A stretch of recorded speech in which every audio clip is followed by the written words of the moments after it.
क्या हमारे ब्रह्मांड की एक सीमा रेखा है? क्या हमारे ब्रह्मांड की भी एक बाउंड्री है? आइए आज देखते हैं हमारे ब्रह्मांड की सीमा रेखा कहां तक है। तो चलिए हम हमारे इस स्पेसक्राफ्ट के इंजन को स्टार्ट करते हैं और पृथ्वी से शुरू करके सबसे पहली बाउंड्री को क्रॉस करते हैं। जैसे ही हम पृथ्वी के समुद्र तल से 100 किलोमीटर ऊपर आसमान में पहुंचेंगे, हमारी पहली बाउंड्री आएगी। अब हम पृथ्वी की सतह से आउटर स्पेस में पहुंच जाते हैं। अब हम यहां से आगे बढ़ते हैं और पहुंचते हैं हमारे एंटायर सोलर सिस्टम की सीमा पर। जुपिटर, सैटर्न, यूरेनस और नेपच्यून को पार करते हुए सोलर सिस्टम के नजारे देखते हुए हम सीधा है लाइट स्पीड पर पहुंच जाते हैं।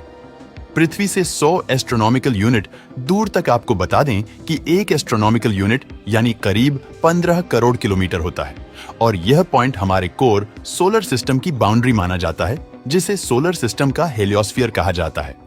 क्योंकि यहां तक पहुंचते पहुंचते सोलर विंड्स बहुत ही मंद हो जाते हैं। इसके बाद एक और लेयर आता है जिसे हीलियोपॉज कहते हैं और इसकी सीमा तक पहुंचते पहुंचते तो सोलर विंड्स तकरीबन खत्म ही हो जाते हैं और यहां से भी आगे बढ़ने पर हमारा स्पेसक्राफ्ट हिलने डुलने लगेगा, क्योंकि यहां पर बहुत सारे मैसिव गैसेस है। लेकिन जैसे ही हम यहां से कुछ एस्ट्रोनॉमिकल यूनिट्स आगे बढ़ेंगे, हमारा स्पेसक्राफ्ट अंधेरे में पहुंच जाएगा। इतनी दूर यहां तक भी पहुंचने पर हमें 2 मैन मेड ऑब्जेक्ट्स देखने को मिलेंगे जो होंगे नासा ने भेजे वॉयेजर 1 और वॉयेजर 2।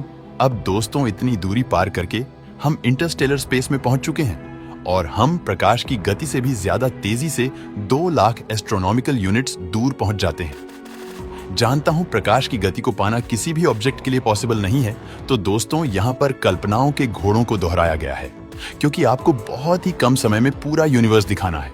और यहां पर हम क्या देखते हैं?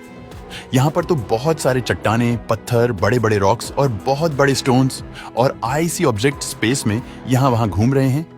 ये स्टोन्स और रॉक्स से बना एक बहुत बड़ा क्लाउड है और ये हमारे एंटायर सोलर सिस्टम को घिरे हुए हैं। अंतरिक्ष का ये जो विस्तार है, इसे ओल्ड क्लाउड कहते हैं। ये विस्तार सूरज से करीब 5000 एस्ट्रोनॉमिकल यूनिट की दूरी से शुरू हो जाता है और करीब 1 लाख एस्ट्रोनॉमिकल यूनिट तक फैला हुआ है। दोस्तों, ये ओल्ड क्लाउड ही वो विस्तार है जहां से मेटेरॉयड और एस्टेरॉयड कोर सोलर सिस्टम की विजिट पर आते हैं। और जब ये ओल्ड क्लाउड में होते हैं तो पूरे बर्फ से बने होते हैं, और जब ये एस्टेरॉयड कोर सोलर सिस्टम में आते हैं तब सूरज की गर्मी से उनकी बर्फ पिघलने लगती है, जिससे जब वो हमारे नजदीक आते हैं तो पृथ्वी से देखने पर वो पूंछ वाले तारे की तरह चमकते हैं और इन्हीं को हम धूमकेतु कहते हैं।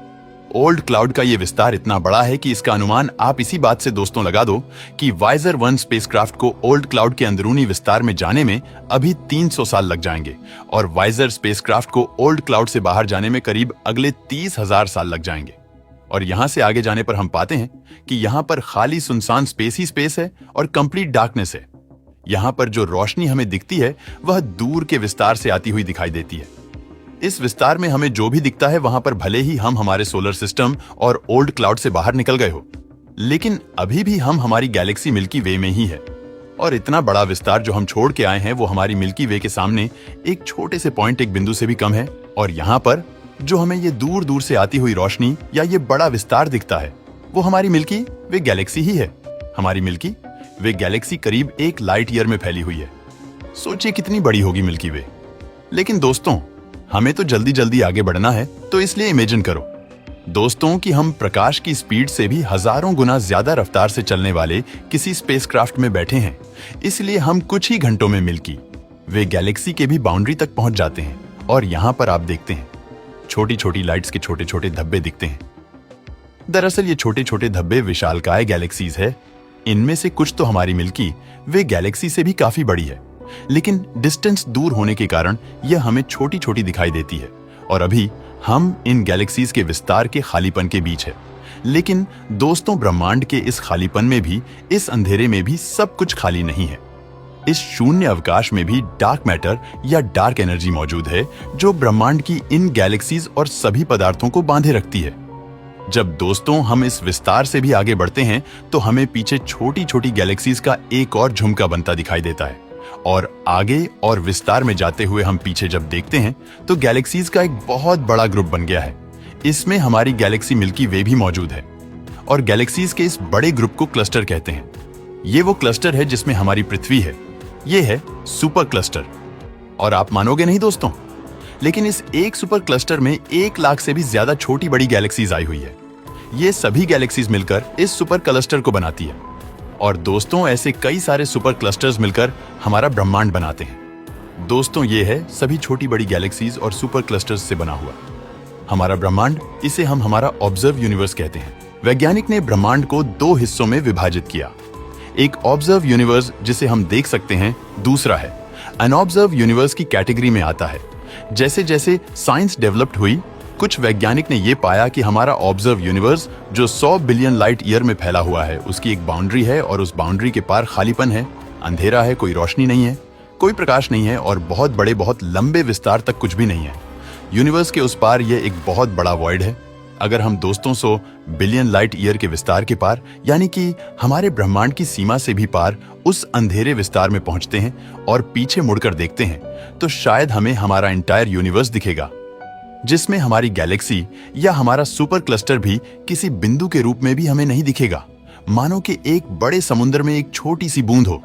लाइट की स्पीड से हजारों गुना ज्यादा तेजी से भी यहां तक पहुंचने के बाद अगर हम हमारी पृथ्वी तक वापस पहुंचने की चेष्टा करते हैं, तो ब्रह्मांड में समय सापेक्ष होने के कारण हम भविष्य में इतने आगे पहुंच चुके होंगे कि यहां तक हमने लाखों सालों का समय तय कर लिया होगा। और जहां से हम आए हैं वहां पर तो करोड़ों साल बीत चुके होंगे।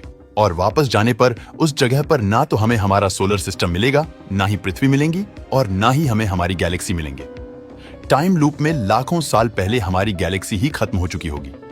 इसलिए दोस्तों, अब वापस जाना व्यर्थ है। अब हम सिर्फ आगे ही बढ़ सकते हैं। यहां पर हमारी गैलेक्सी, हमारा संसार, हमारी दुनिया या हमारा ग्रह, हमारे सारे प्लैनेट्स या एंटायर सोलर सिस्टम ही खत्म हो चुका होगा। अब हम आ चुके हैं ए रेडिनेस सुपर वॉइड में।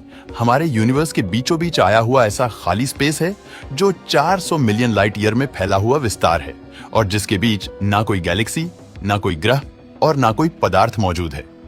ब्रह्मांड के बीचों बीच इतना बड़ा खालीपन कैसे जन्मा, ये किसी को नहीं पता। तो दोस्तों, आज का हमारा सफर यही तक था। दोस्तों, वीडियो पसंद आया हो तो लाइक और शेयर करें।